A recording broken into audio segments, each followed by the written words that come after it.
Have you ever sat down to write a speaking engagement and write a presentation and you're just stuck and you don't know what to say?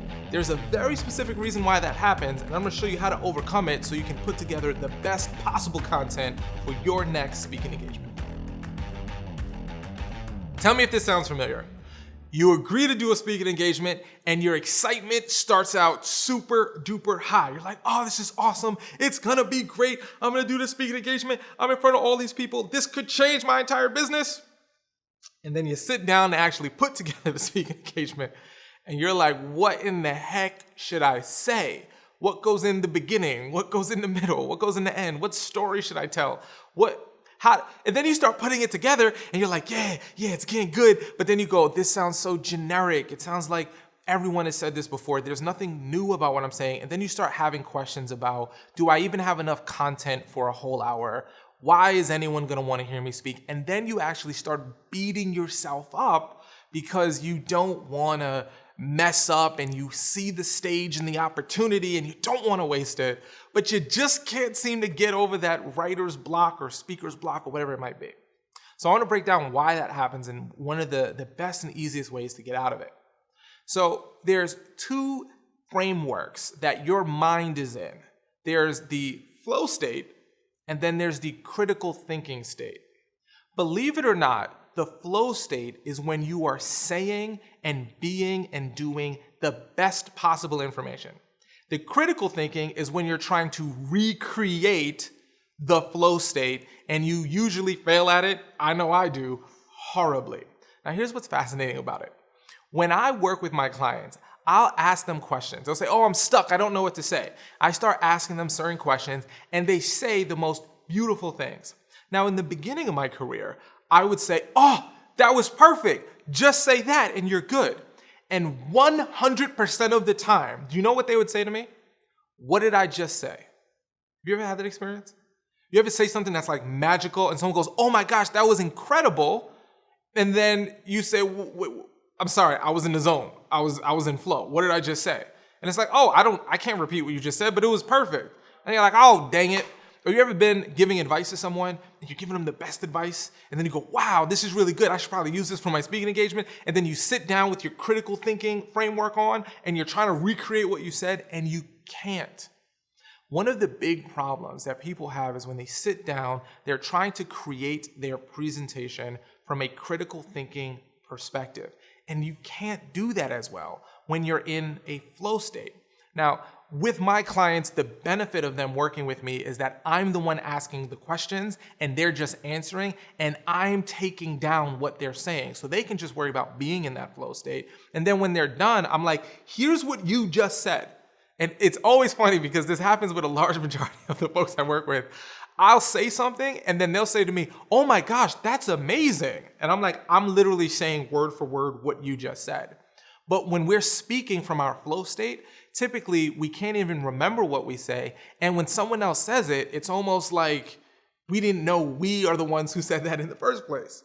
So how do you get into the flow state? Well, I highly encourage you to work with someone who can pull out the right ideas that you can just worry about flowing, and then it's their job to articulate and get it down. If you can't have access to that, instead of trying to figure out what to say, I want you to ask yourself questions. It's amazing how that little shift in how you put your speaking engagement together, how you put the flow of it will change everything if you're answering good questions. So some of the questions I like to ask myself to help get me into the flow state is, if I could go into my audience's shoes. So you have to understand who your audience is, what their goals are, what their dreams are, what their desires, what their hesitations, what their limitations are. There's a whole process to understand that, of course, but you have to do that. So if you understand your audience, then I literally imagine I'm in my audience. I go out of my body and sit down and I observe me and I ask myself, what would I need to hear the most right now so that I can take action? What would I need, me as the individual, not this generic audience, but an individual? What do I need to hear the most if I'm in their shoes to get the most out of the experience they're going to share with me, the presenter? And I sit with that. Now, this is a little trick that I learned from psychology back in the day that served me really well. The mind is a natural problem solver.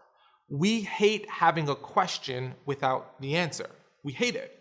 So what happens if we ask ourselves questions and don't give ourselves an out with the answer, we come up with the right answer. Now, what do I mean by an out? Okay. So if I say something like, I don't know, that's actually an answer.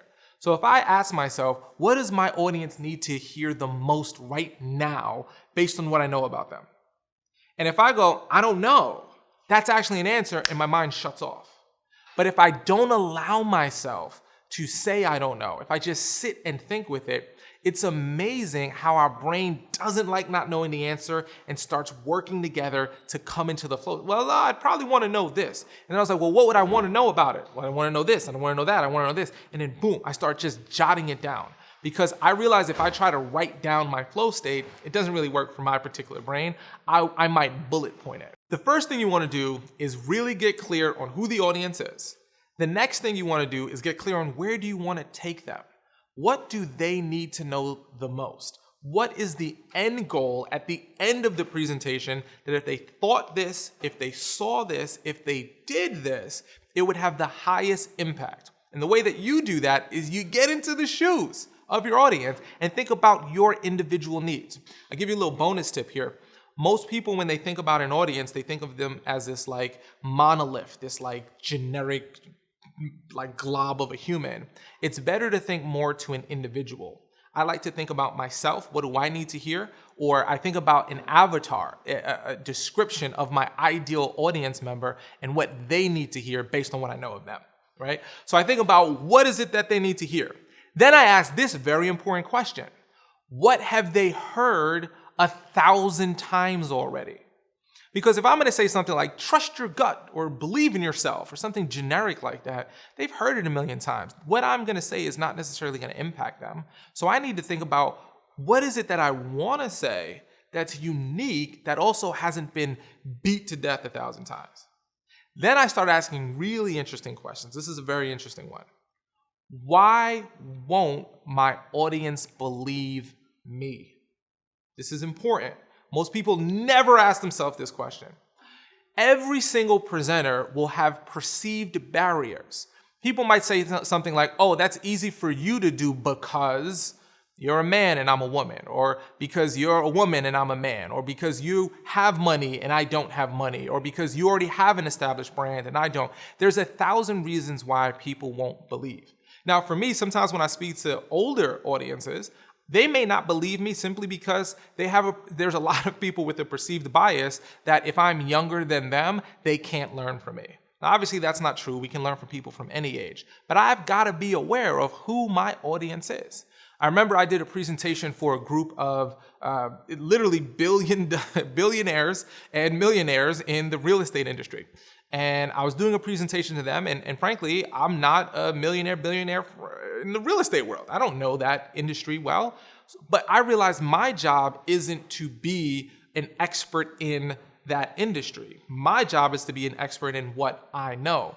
But I need to address up front the fact that I'm not a billionaire from real estate investing, because if I don't address that up front, the 600-pound gorilla in the back of their head is, but this guy doesn't really understand me. This person really doesn't know me. So I want to ask myself, what are the reasons someone won't believe me so that I can systematically address them properly in my presentation to break down those natural barriers so I can get them into a positive state of mind. So I get myself into the flow state, not by trying to figure out what to say, but figuring out how to answer the right questions. It's why when people get interviewed by really good interviewers, they say some of their best quotable content because they're in their flow state. So one of the things I recommend you do when you're putting your presentation together is start thinking about these questions, and the answers to them will help you get into a flow state so you're putting together the best possible presentation that moves people to take action.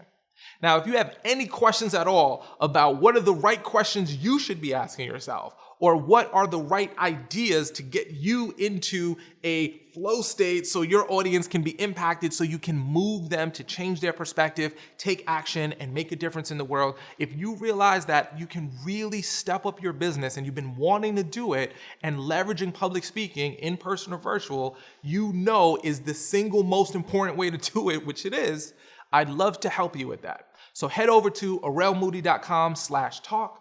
Schedule a time to talk with either me or someone from my team. We'd love to interact with you. We'd love to help you come up with a plan so that you can go out there and give not a boring presentation, but a powerful one, because you're truly impacting people because you're in your flow state and not in that critical thinking, which at best will give you a generic sounding presentation.